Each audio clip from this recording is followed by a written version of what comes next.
After using and testing a lot of anime to cosplay workflows, here is the ComfyUI workflow that works the best to create cosplay images. To download the workflow, go to the link in the description. Here you will find the workflow file and links for all the models used in the workflow. First of all, let's download the workflow.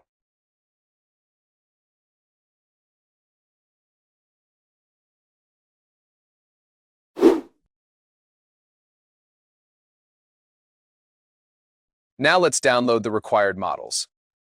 The base model we'll be using in the workflow is Z-Image Turbo, so let's download the model file. I have 12 gigabytes of VRAM, so I have downloaded the Q8 Quant.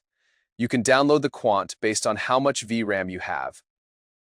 Let's download the text encoder and WAV files as well.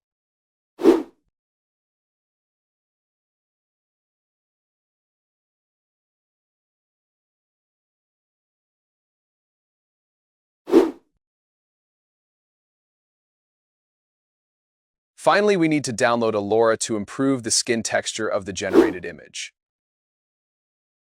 Once all the files are downloaded, go to the ComfyUI installation folder. Inside the Models folder,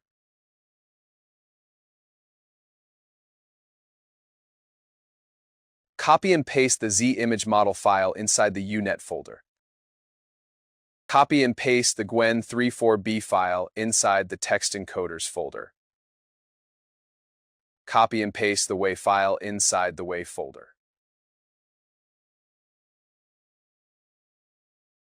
Finally, copy and paste the skin texture LoRa inside the LoRa folder.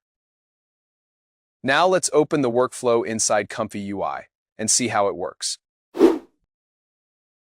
First of all, we have the Load Image node, where we load the reference image. Then we load the model files and the LoRa. Below that, we have a node to generate tags for the reference image. We'll use these tags to create the final prompt. In here, we have a base prompt, and then we add the generated tags. Then we have the K-sampler node where the image is generated. The only setting you might have to change here is the denoise value. It is set to 0.85. But if you want the generated image to be more human, then you can increase the denoise value or decrease it if you want the image to be more similar to the reference image. Then we have a Save Image node to save the generated image, and finally we use the Seed VR2 model to upscale the image. This model will be downloaded automatically when you run the workflow, so you don't have to worry about downloading it separately. The final upscaled image is then saved in the Upscale folder inside the ComfyUI output folder. Now let's add a reference image and run the workflow.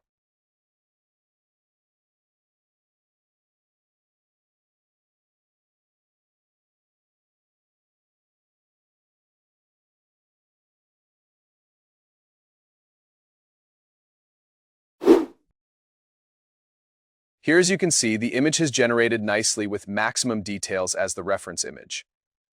Let's run the workflow with a couple more images.